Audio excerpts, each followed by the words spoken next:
LCMAG, waktu dan tempatnya, persilakan. Siap, Pak.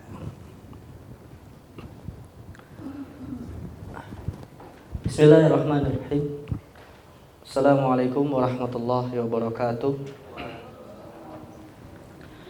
Alhamdulillahirabbil alamin.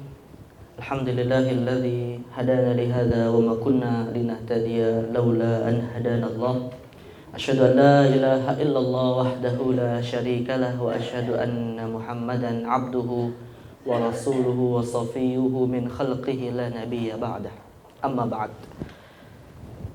Bapak Ibu yang dimuliakan Allah, kita akan lanjutkan kajian tentang fiqhus siyam, fikih puasa. Insyaallah pada sesi kelima ini kita akan masuk kepada pembahasan tentang puasa-puasa sunnah ya. Jadi kalau bisa kita sistematisasikan, puasa itu dari sisi hukumnya atau dari sisi pembagian jenis puasa sebenarnya bisa kita bagi dua. Satu, puasa yang masyru'. Dua, puasa yang tidak masyru'. Puasa yang disyariatkan dan puasa yang tidak disyariatkan. Puasa yang disyariatkan ada dua. Puasa wajib, puasa sunnah. Ya, yang tidak disyariatkan ya dua juga, puasa haram dan puasa makruh ya. Nah, tapi yang kita bahas di sini adalah puasa yang masyru', yang disyariatkan. Nah, kalau puasa wajib sebenarnya bisa kita bagi dua juga. Puasa yang wajib karena sebab waktu, namanya puasa Ramadan. Ya. Dan yang kedua, puasa wajib karena sebab perbuatan manusia. Ya. Satu, kalau yang terkait perbuatan manusia, qada Ramadan. Atau bukan sebab manusia saja ya, kondisi manusia yang menyebabkan dia wajib melakukan puasa. Satu, qada Ramadan. Dua, puasa nazar. Tiga, puasa kafarat. Nah, ketiga puasa wajib terakhir ini itu kan tidak terkait waktu, tapi atas suatu sebab yang dilakukan oleh manusia. Kalau yang terkait waktu ya puasa Ramadan. Nah, sedangkan kalau puasa yang sunnah, ini saya membagi sebenarnya dalam rangka untuk memudahkan hafalan saja sih, tidak berdasarkan pendapat ulama ya. Kalau para ulama fikih ketika membagi jenis-jenis puasa sunnah, mereka membaginya paling tidak menjadi ada yang namanya puasa sunnah dan puasa mustahab. Ya, dua-duanya sih dianjurkan, tetapi tingkat penganjurannya yang berbeda gitu aja. Namun saya lebih enjoy untuk menjelaskan tentang puasa sunnah secara global. Agar mudah menghafal, kita bagi dua. Puasa sunnah yang dilakukan sepanjang tahun, maksud sepanjang tahun itu tidak melihat bulannya bulan apa ya. Dan puasa sunnah yang dilakukan khusus pada bulan-bulan tertentu. Kalau puasa sunnah yang dilakukan sepanjang tahun ada tiga. Pertama, puasa Daud. Puasa Daud ini kan puasa satu hari dan hari berikutnya tidak puasa, selang-seling gitu ya. Apakah dilakukan pada bulan khusus? Tidak. Setiap bulan itu ada syariat puasa Daud. Ya. Kemudian yang kedua, puasa Ayyamul Bid. Ya, maknanya secara bahasa adalah puasa pada hari-hari yang putih. Maksud puasa hari putih itu apa? Hari di mana ya bulan itu menjadi badar. Kemarin pernah disampaikan oleh Ustaz Hanif, yang namanya bulan itu kan sebenarnya nggak pernah menjadi sabit, tidak pernah gitu. Itu kan hanya posisi dia ketika berada di dengan bumi gitu ya. Nah, posisinya dengan kondisi atau dengan wilayah yang ada di bumi ini, ya tentunya kadang dia menjadi hilal, ini awal bulan biasanya, dan kadang kemudian bisa menjadi sempurna. Nah, bulan sempurna itu disebut dengan badr dalam bahasa Arab. Maka ada istilah tola al-badru alaina. Maksudnya muncul kesempurnaan bulan itu untuk menunjukkan kepada sosok Nabi Muhammad SAW. Nah, bulan itu menjadi badr ya pastinya ketika berada pada pertengahan bulan. Nah, saat itu malam hari terasa terang karena bulan sempurna cahayanya. Disebut dengan istilah kemudian puasa yang disunahkan saat itu ayyamul bid. Nah, saya tanya Pak, ayyamul bid itu dilakukan pada bulan khusus atau setiap bulan? Sepanjang tahun? Setiap bulan. Nah, maka kita masukkan sebagai puasa yang dilakukan sepanjang tahun.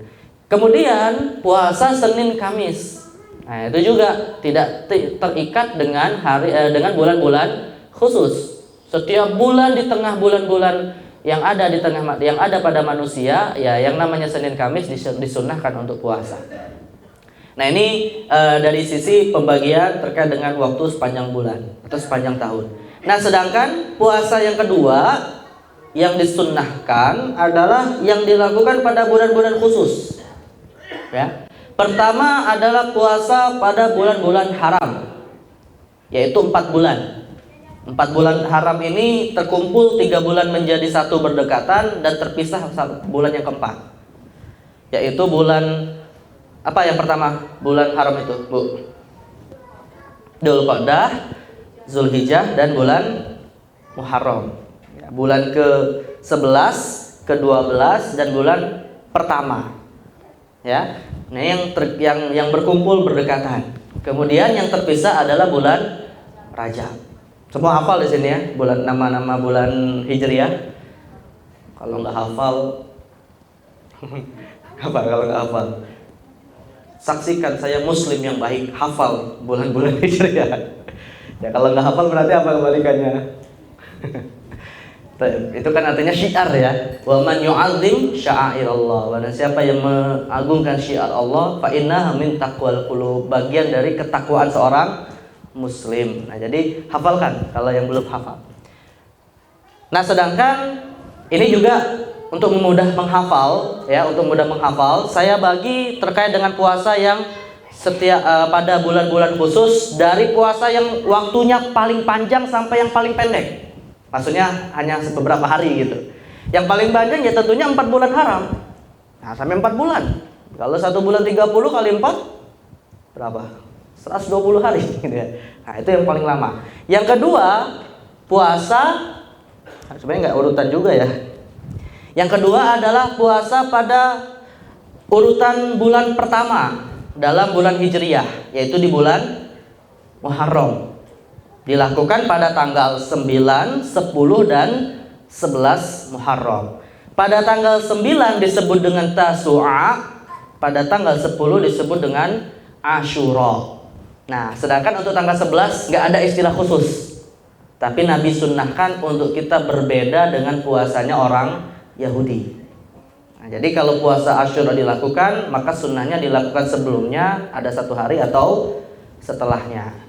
Ya, tapi untuk menyebut istilah, tanggal 9 disebut Tasu'a dan tanggal 10 disebut Asyura. Ya. Lalu puasa yang ketiga, ya, bulan setelah Muharram, apa bulan apa, Bu? Safar. Tidak ada puasa sunnah khusus di bulan Safar. Muharram, Safar, Rabiul Awal, Rabiul Akhir, Jumadil Awal, Jumadil Akhir, Rajab tadi terkait dengan puasa bulan haram. Ya, Rajab, terus Sya'ban. Nah, ulama menetapkan ada yang namanya puasa sunnah Sya'ban, karena ini puasa yang tidak ditinggalkan oleh Nabi walaupun tidak sebulan penuh. Disebut dengan puasa Sya'ban. Khususnya kalau puasa Sya'ban dilakukan pada nisfu Sya'ban. Walaupun memang sih sebenarnya tidak ada dalil khusus terkait ibadah tertentu di nisfu Sya'ban ya. Adapun hadis-hadisnya dianggap banyak lemah. Tapi kalau kita ibadah mutlak di pertengahan bulan Sya'ban, insya Allah kemuliaannya besar. Tapi ibadahnya yang bersifat mutlak. Sama seperti misalnya di bulan Rajab kemarin, ulama rata-rata membid'ahkan satu jenis sholat yang dilakukan di bulan Rajab, namanya sholatul raghaib. Tapi kalau ada orang yang mau sholat mutlak di bulan Rajab, mendapatkan kemuliaan lebih. Kenapa? Karena bulan Rajab adalah bulan yang mulia. Tapi ibadahnya ibadah bersifat mutlak, bukan ibadah khusus gitu ya. Kemudian bulan Sya'ban. Setelah bulan Sya'ban, Ramadan. Nah, ini puasa Ramadan. Nah, setelah bulan Syawal, disunnahkan puasa 6 hari di bulan Syawal. Lalu setelah bulan Syawal, Dzulqa'dah. Nah, ini nanti masuk kalau Dzulqa'dah puasa bulan-bulan haram. Ya, tidak ada istilah puasa khusus tapi terkait dengan bulan haram. Nah, bulan Zulhijjah kita masuk puasa 8 hari awal bulan Zulhijjah. Ulama katakan hukumnya sunnah secara khusus karena keutamaan 10 hari awal bulan Zulhijjah. Seperti yang Allah sebutkan di dalam surat Al-Fajr, walayalin ashar. Tapi kan 10 hari ini ada 1 hari yang kita haram berpuasa, tanggal 10-nya gitu ya. Itu yang Idul Adha nggak boleh puasa. Nah, maka kita bagi saja 1 hari pertama sampai hari ke-8 ini puasa bulan Zulhijjah yang khusus untuk memuliakan 10 hari Zulhijjah. Tanggal 9-nya ada puasa khusus walaupun termasuk 10 hari yang dimaksud, yaitu puasa Arafah. Nah, jadi ini secara mudah untuk menghafal ibadah-ibadah puasa dalam 1 tahun dari bulan Muharram sampai Zulhijjah. Ya. Nah, setelah bulan Zulhijjah balik lagi bulan Muharram. Balik lagi bulan Muharram puasa apa? Ya puasa Tasu'a, Asyura, 11 Muharram. Nah, terus begitu. Ya. Jelas Pak ya? Urutan puasa sunnahnya. Nah, sebelum kita masuk kepada landasan syariat dan hukum-hukum dari puasa sunnah ini, saya ingin memulainya terlebih dahulu dengan masalah seputar hukum-hukum dari ibadah puasa sunnah. Ya. Hukum ibadah puasa sunnah itu adalah misalnya apa yang membedakan puasa sunnah dengan puasa wajib di bulan Ramadan. Nah, ini yang dimaksud dengan hukum-hukum seputar puasa sunnah. Pertama, nah ada masalah nih. Kenapa?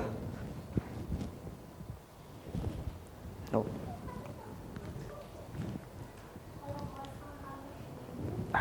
Ini teknisnya salah. Baik, gak apa-apa. Pertama adalah seputar niat.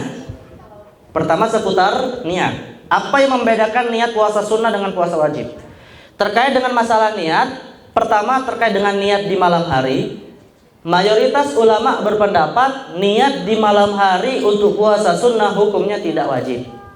Padahal kan kemarin sudah dibahas oleh Sahanif yang namanya niat puasa Ramadan wajib di malam hari. Man lam yujmi'is siyam fala siyama lahu, kata Rasulullah. Barang siapa yang tidak berijma, artinya tidak menetapkan tidak menetapkan niat di dalam hatinya saat malam hari, tidak ada puasa esok hari. Tapi ini hanya untuk puasa wajib. Nah, sedangkan untuk puasa sunnah, ulama menetapkan hukumnya tidak wajib, tapi sunnah. Ya, kalaupun mau diniatkan di malam hari itu sunnah. Kenapa? Karena untuk menghindari perdebatan ulama. Yang mengatakan tidak wajib itu jumhur, tapi mazhab Maliki tetap mengatakan wajib.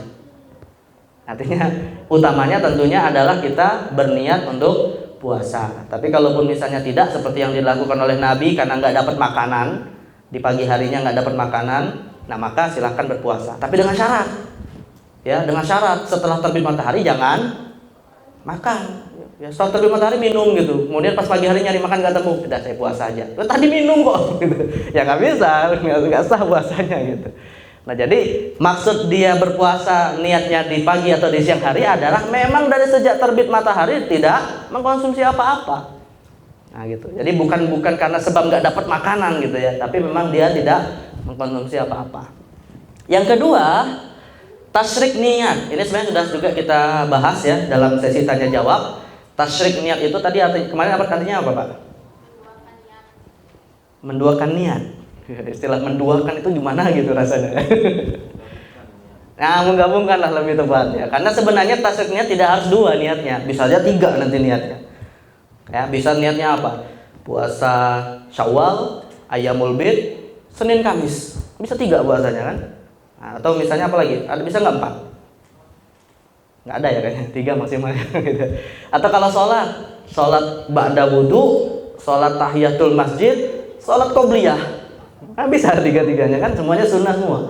Nah, jadi ini namanya tasyrikun niat. Walaupun sebenarnya bentuk tasyrik niat itu bisa saja dalam 3 bentuk ya. Pertama adalah fardu plus fardu. Ya, kalau fardu plus fardu hukumnya tidak atau fardu plus sunnah, lalu sunnah plus sunnah. Kalau fardu plus fardu tidak sah. Nggak bisa puasa Ramadan sekaligus qada Ramadan. Nah, nggak sah puasa begitu ya. Jadi memilih salah satu. Ya bukan milih salah satu sih sebenarnya. Ya puasa Ramadan yang dia wajib kalau memang masuk bulan Ramadan. Nggak bisa milih qada Ramadan gitu karena sudah Ramadannya masuk. Kemudian kalau fardu dan sunnah umumnya adalah mengatakan yang sah adalah fardu.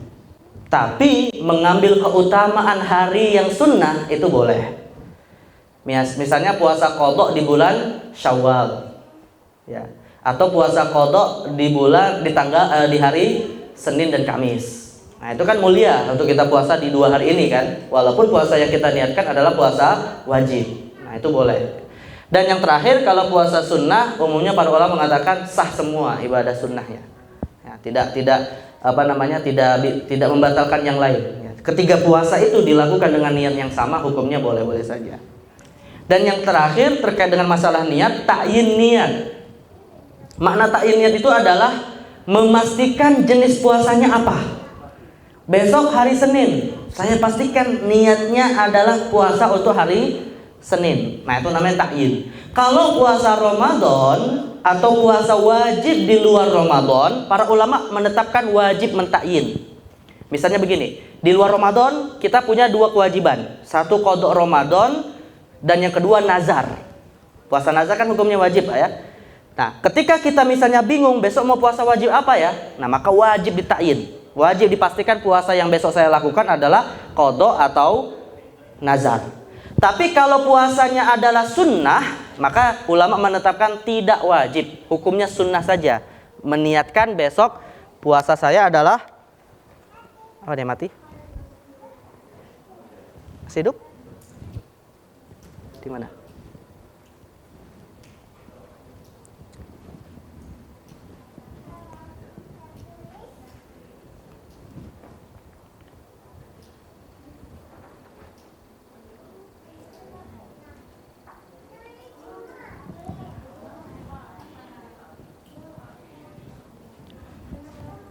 Gimana? Tunggu dulu.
Wow, kenapa?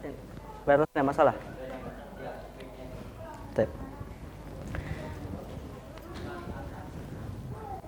Jelas ya. Jadi yang dimaksud dengan ta'yin itu memastikan jenis puasanya apa.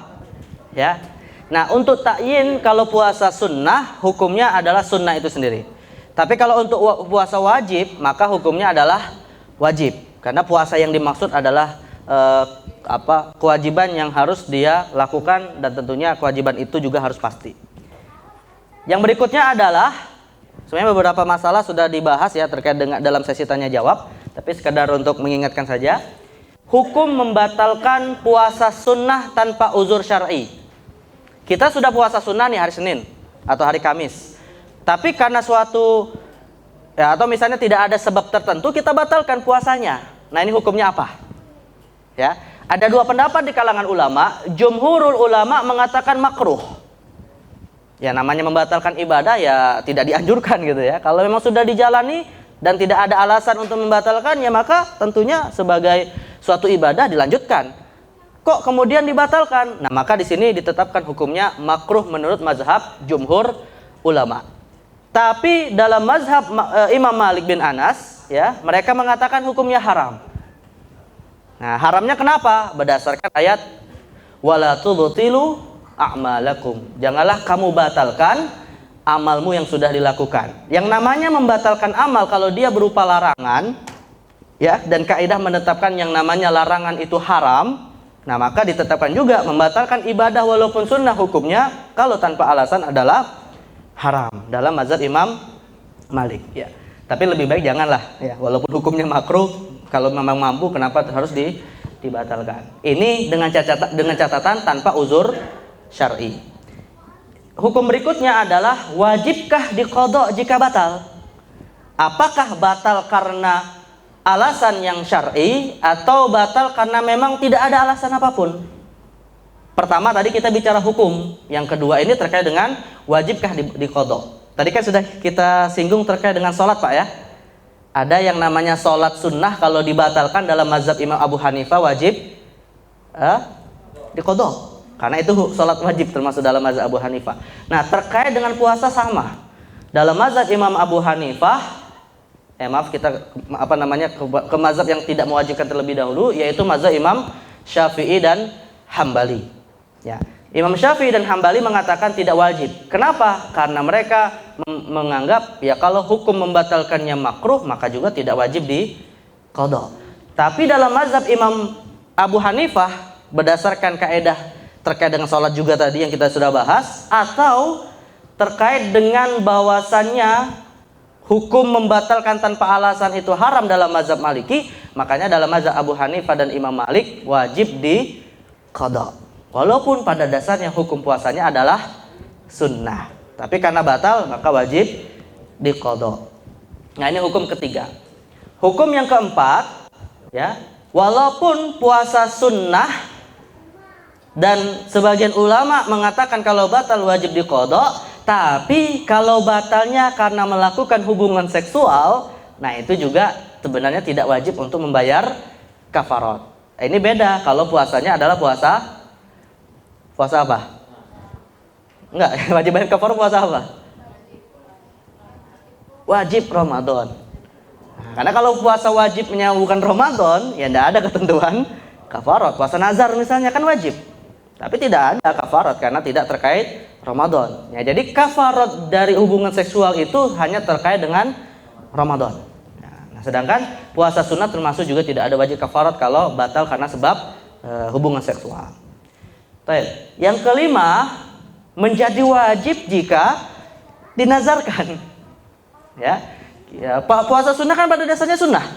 Tapi kalau kemudian kita bernazar, kemarin sudah ditanya juga terkait dengan hukum nazar, ya walaupun memang ulama menganggap itu tidak bagus dilakukan terus-menerus, tapi mereka mengatakan hukumnya disyariatkan. Silakan untuk melakukannya. Tapi kalau nazar itu untuk melakukan ibadah sunnah dan pada dasarnya ibadah itu sunnah namun kemudian dinazarkan, maka berubah menjadi ibadah sunnah yang hukumnya wajib. Wajib bukan karena hakikatnya yang sunnah, tapi wajib karena dia diwajibkan oleh sebab nazar. Ya, dan Al-Quran mengatakan apa? Wal yufu nuzurahum, dan tunaikanlah nazar-nazarmu. Yang berikutnya yang juga terkait dengan hukum puasa sunnah, istri harus izin suami jika hendak melakukan puasa sunnah. Ya, kecuali kalau memang secara tradisi keluarganya, kalau istri itu berpuasa, suami pasti bukan pasti puasa, suami nggak ngelarang gitu Pak. Tidak harus suaminya puasa gitu ya. Nah itu nggak ada masalah gitu. Kenapa Bu? Kenapa syariat menetapkan si istri harus izin kepada suami kalau dia mau puasa sunnah? Karena bisa karena gitu ya. Karena ini terkait dengan apa? Terkait dengan dua ketentuan hukum yang bisa bertentangan, yang satu wajib dan ini puasa sunnah. Nah, syariat menetapkan, maafnya ya, secara hukum Islam, suami yang meminta untuk melakukan hubungan seksual wajib ditaati oleh istri. Nah, sedangkan puasa sunnah itu sendiri hukumnya sunnah. Yang sunnah tidak bisa mengalahkan yang wajib. Maka kalau dia ingin puasa sunnah juga harus bisa memastikan apakah hak suaminya yang wajib tidak diinginkan oleh suaminya. Caranya ya tentu kalau dia mau puasa sunnah izin kepada suami. Maka ulama juga menetapkan kalau misalnya dia puasa sunnah dan suami ingin melakukan hubungan seksual, dia wajib dibatalkan puasa sunnahnya. Ya, karena kewajiban tidak bisa dikalahkan oleh sunnah. Dan berikutnya adalah, nah bagaimana hukum puasa sunnah sebelum mengqadha puasa Ramadan. Ini kan populer sekali ketika bulan Syawal ya. Ketika bulan Syawal, puasa Syawal dulu atau puasa qadha Ramadan terlebih dahulu. Sebenarnya sih ulama berbeda pendapat dalam hal ini ya. Ada 3 pendapat. Pendapat pertama mengatakan boleh dan tidak makruh. Ini mazhab Maliki. Silakan puasa sunnah dulu walaupun belum mengqadha Ramadan, dan itu tidak ada semacam makruh kemakruhan di dalam mendahulukan sunnah atas wajib. Dan yang kedua, mazhab Imam Hanafi dan Syafi'i mengatakan makruh, boleh tapi makruh. Nah, hanya mazhab Imam Ahmad bin Hambal saja yang menetapkan hukumnya haram. Nah, dalam mazhab Hambali haram mendahulukan sunnah sebelum menyelesaikan yang wajib. Nah, tetapi wajib dulu baru sunnah. Ya sebenarnya bisa saja dikompromikan. Kalau misalnya ingin puasa Syawal dan waktu puasa Syawal masih panjang dan ada kewajiban Ramadan hanya beberapa hari, ya puasa dulu puasa qadha Ramadan. Nah, kemudian baru Syawal. Tapi kalau misalnya Syawalnya hanya beberapa hari lagi dan kemungkinan besar tidak bisa mendapatkan 6 hari, ya bisa saja Syawal dulu baru nanti qadha setelah Syawal. Nah, masalah nanti wafatnya setelah menyelesaikan Syawal, ya itu la yukallifullahu nafsan illa wus'aha. Ajal kita tidak tahu ya, yang penting amalkan saja gitu ya. Asalkan tidak ada niatan melalaikan puasa wajib ya. Baik. Nah, ini terkait dengan beberapa hukum seputar puasa sunnah yang berbeda dengan puasa wajib. Nah, sekarang kita masuk kepada puasa sunnah yang tadi sudah disebutkan. Ada berapa? Ada yang itu nggak tadi? Puasa sepanjang tahun ada 3, puasa terkait waktu tertentu ada 6 ya, kalau nggak salah ya. 6 ya, berarti ada 9 puasa sunnah ya. Baik, yang pertama adalah puasa sunnah Daud. Dasarnya adalah, saya percepat saja karena waktu. Dasarnya adalah hadis Nabi lewat Imam Bukhari. Ahabbus salati ilallahi salatu Daud alaihi salam wa ahabbus siyami ilallahi siyamu Daud. Wa kana yanamu nisful laili wa yaqumu thulusah. Wa yanamu sudusah wa yasumu yauman wa yuftiru yauman. Ibadah yang paling dicintai oleh Allah itu adalah yang termasuk ibadah sunnah, salatnya Nabi Daud dan puasanya Nabi Daud. Salatnya Nabi Daud itu adalah tidur setengah malam dan bangun di sepertiga malam, lalu tidur lagi sejenak. Jadi tidur dulu setengah malam, salat sepertiganya, lalu ada sisa 1/6 malamnya itu istirahat. Nah, kemudian kalau puasanya yasumu yauman wa yuftiru yauman. Puasa 1 hari, kemudian berbuka di hari yang lain. Nah, dalam masalah puasa Daud ini saya ingin menjelaskan atau membedakan antara 2 puasa yang tidak disyariatkan bagi umat. 1 puasa wisol, 2 puasa dahar. Ya. 1 puasa wisol, 2 puasa dahar, bukan puasa dahar. Kalau puasa dahar beda lagi ya, mananya apa? Ada orang Sunda di sini puasa dahar, Bu. Apa dahar artinya apa? Makan. Sadahar ya, bukan dahar ya. Kalau puasa wisol itu adalah puasa hari ini puasa, kemudian besok harinya lagi puasa, tapi di malam harinya tidak berbuka. Itu puasa wisol namanya. Jadi dia melanjutkan puasa hari kedua tanpa ada berbuka. Kalau puasa dahar, ya puasa setiap hari, tapi setiap hari juga dia berbuka. Kalau puasa wisol, umumnya para ulama melarang, karena itu hanya khusus untuk Nabi saja. Tapi kalau untuk puasa dahar, berniat untuk puasa sepanjang tahun, para ulama sebenarnya menetapkan hukum asalnya tidak boleh, kecuali pada hari-hari yang haram dia tidak berpuasa. Maka hukumnya menjadi boleh. Nah, kenapa ulama menetapkan haramnya puasa dahar? Karena dikhawatirkan akan menerabas waktu-waktu untuk haram dia berpuasa. Kalau illah dikhawatirkannya dia puasa pada hari yang haram itu bisa dihilangkan, artinya ketika hari yang haram dia tidak puasa, maka hukum asalnya menjadi boleh untuk puasa dahar. Nah, itu alasan mereka mengharamkan. Namun sebaik-baik puasa yang waktunya cukup panjang sebenarnya adalah puasa Daud. 1 hari puasa, 1 hari tidak berpuasa. Baik, ini yang pertama. Yang kedua, puasa Ayyamul Bid, puasa pada hari-hari di mana bulan sempurna dan cukup terang menyinari bumi. Nah, dalilnya adalah anjuran Nabi kepada Abu Dzar, "Ya Abu Dzarrin, idza sumta minasyahri salatatan fasum salata asyrata wa arba asyrata wa khamsa asyrata." Ya Abu Dzarrin, kalau kamu ingin senantiasa puasa 3 hari dalam 1 bulan, maka puasalah pada tanggal 13, 14, 15 bulan Hijriah atau Masehi? Hijriah, bukan bulan Masehi ya. Dan saya ingin tegaskan di sini, Pak, Yang namanya ibadah kalau terkait waktu biasanya dikaitkan dengan bulan Hijriah. Kayak bayar zakat, haulnya haul Hijriah. Ya, kayak ibadah haji, ya bulannya bulan-bulan Hijriah. Nah, kita nggak menggunakan bulan Masehi.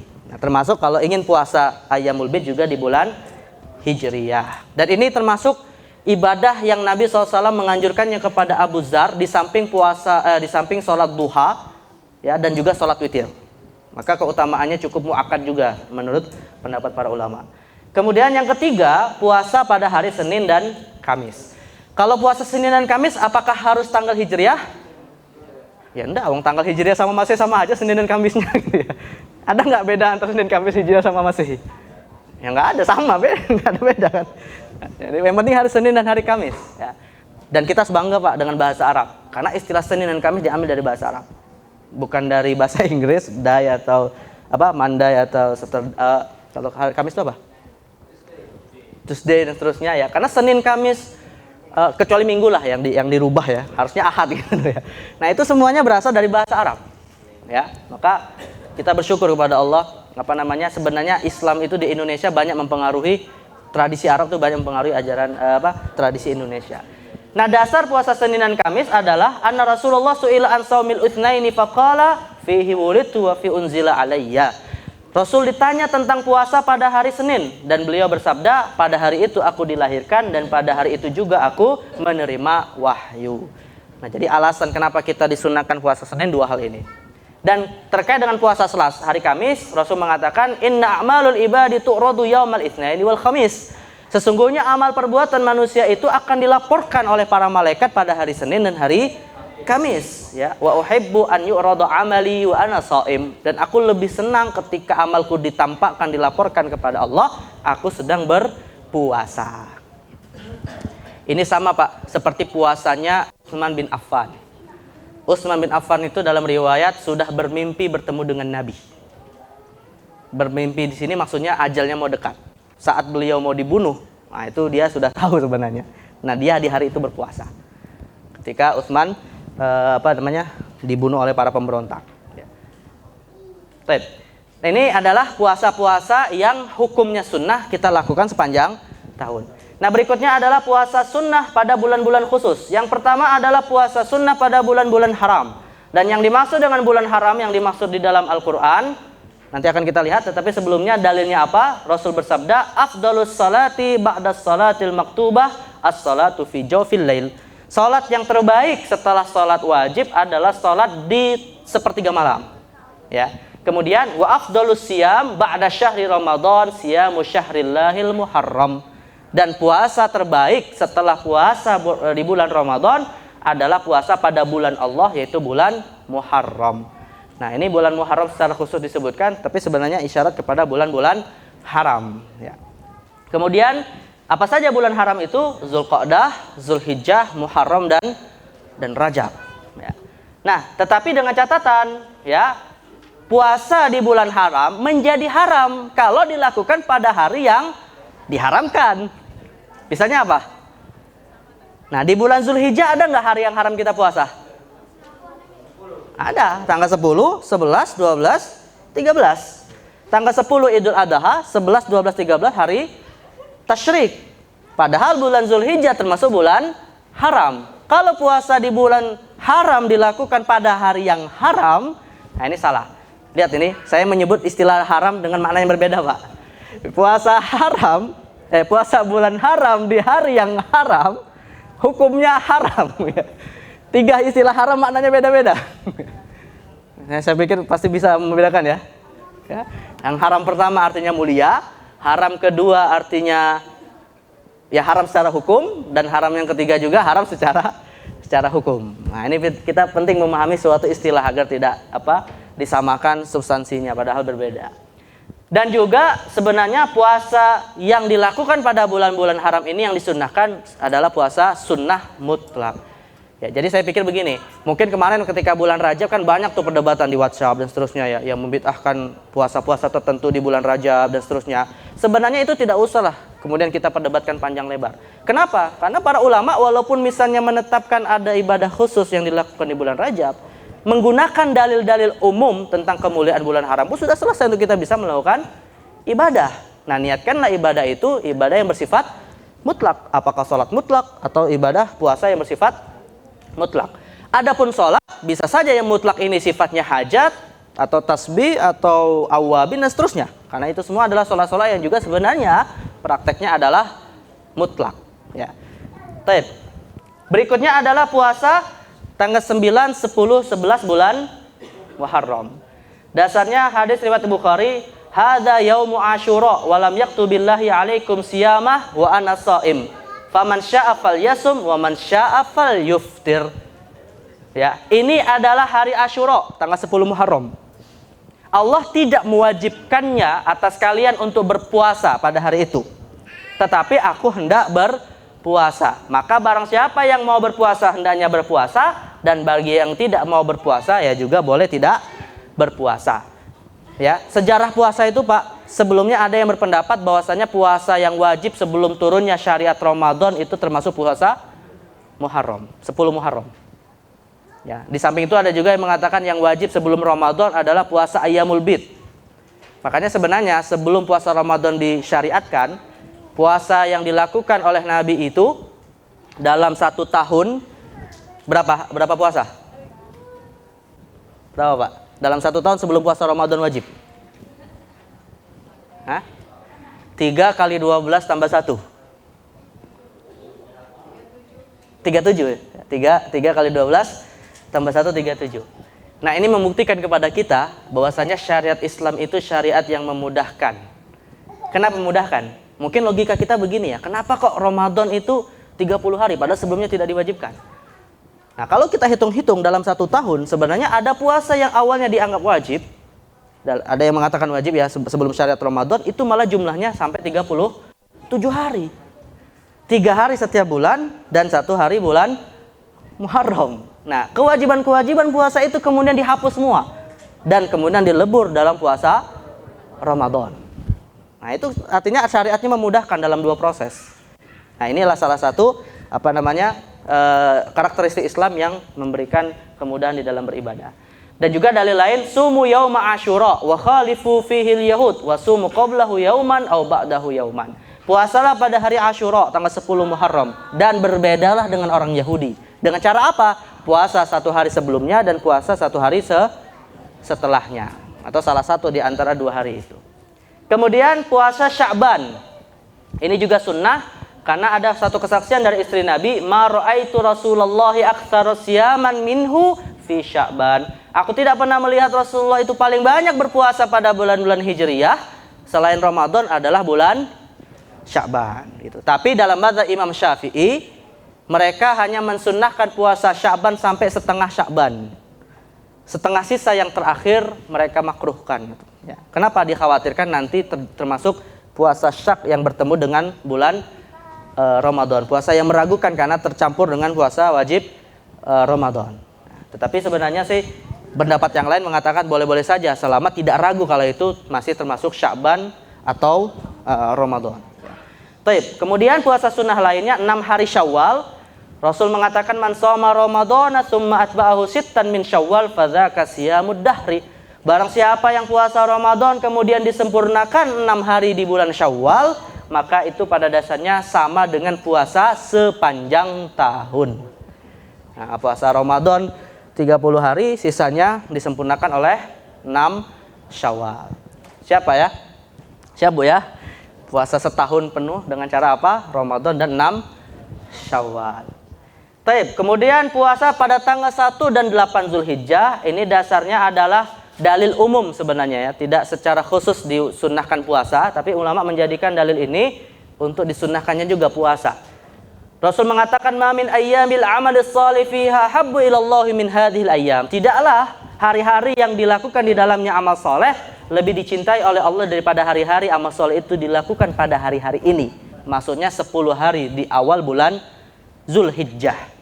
Qalu ya Rasulullah walal jihadu fi sabilillah. Ya Rasulullah, para sahabat bertanya kepada Rasulullah, apakah amalannya itu melebihi fadilah jihad di jalan Allah? Rasul mengatakan walal jihadu fi sabilillah, bahkan melebihi keutamaan jihad fi sabilillah.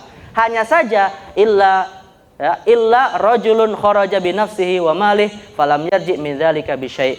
Hanya saja jihad masih tetap lebih utama kalau orang itu berjihad dan tidak pulang lagi gitu ya. Artinya mati syahid gitu. Ya mati syahid lebih utama. Apalagi mati syahid dilakukan pada tanggal bulan Zulhijjah, lebih utama lagi gitu ya. Nah, itu maksud terkait dengan hadis ini. Dan yang terakhir adalah puasa pada bulan Arafah. Dan ini para ulama menetapkan sunnah bagi yang tidak berangkat haji. Bagi mereka yang berangkat haji malah makruh kalau puasa di di tanggal 9 Zulhijjah atau hari Arafah. Nabi mengatakan saumu yauma Arafah yukaffiru sanataini madiyah wa mustaqbalah.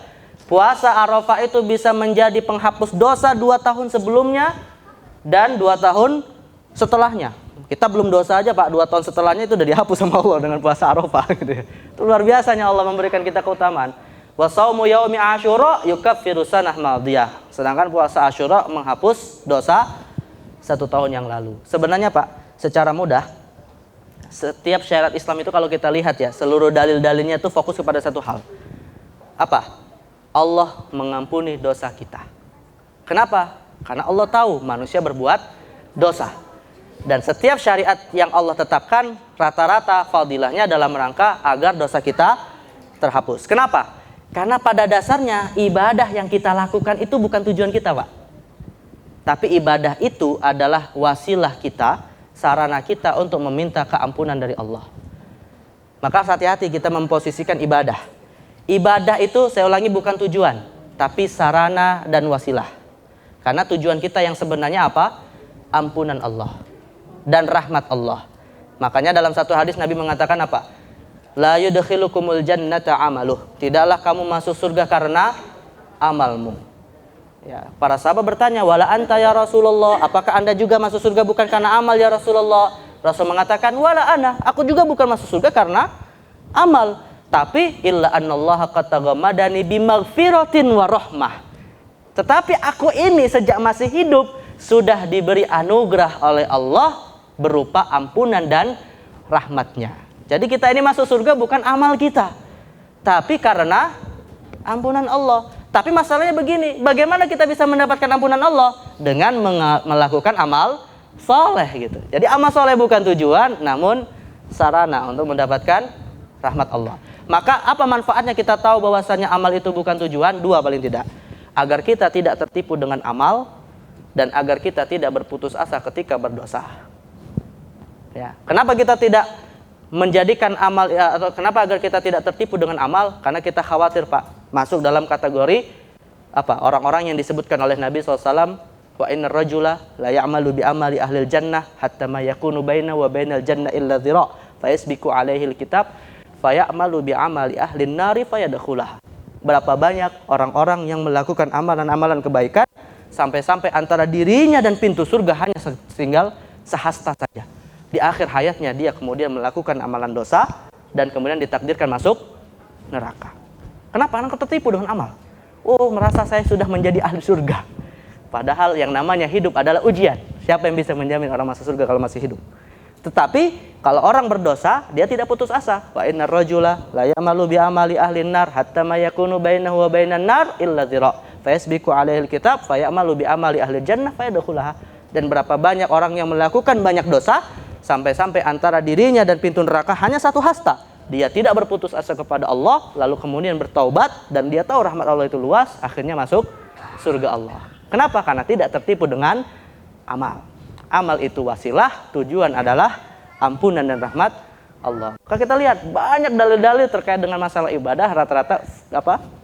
Tujuannya adalah kafarah dzunub. Allah mengampuni dosa kita. Nah, mungkin ini yang bisa saya sampaikan terkait dengan puasa sunnah, dan ini sesi terakhir saya ya. Mudah-mudahan Allah SWT memberikan kepada kita ilmunya dan bisa memahami secara baik. Mohon maaf segala kekurangan dan khilaf. Assalamualaikum warahmatullahi wabarakatuh. Waalaikumsalam warahmatullahi wabarakatuh. Alhamdulillah, kita ikuti bersama kajian fikih puasa terkait puasa-puasa di bulan-bulan khusus. Alhamdulillah.